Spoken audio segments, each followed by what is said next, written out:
বর্ধমান মহারাজার চাহিদা মতো কদমা তৈরি হতো এক সময়। সেই সময় কদমার উপর কারুকাজ করা হতো। কোনোটা হতো কলসির আকারে, তো কোনোটা হতো কুজোর আকারে।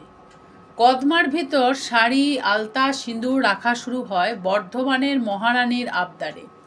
এখনও অর্ডার দিলে কদমার ভিতর শাড়ি, আলতা, সিঁদুর রেখে দেওয়া হয়, যা বাইরে থেকে বোঝা যায় না। কদমা ভাঙলেই বের হয় সেসব। এসব শুনে গল্প মনে হয়, আসলে অনেকেই গল্প ভাবেন এমন মিষ্টান্ন কারিগর আছে নাকি যে কদমার মধ্যে শাড়ি রাখতে পারে। বিয়ে বাড়িতে, মেয়েদের বাড়িতে তখনকার দিনে গায়ে হলুদের তত্ত্বে এভাবে শাড়ি, শাল যেত। আবার মেয়েদের বাড়ি থেকে বউ ভাতে ছেলেদের বাড়িতে যেত তত্ত্ব। আসুন দেখে নিই আজ সেই ভিডিও।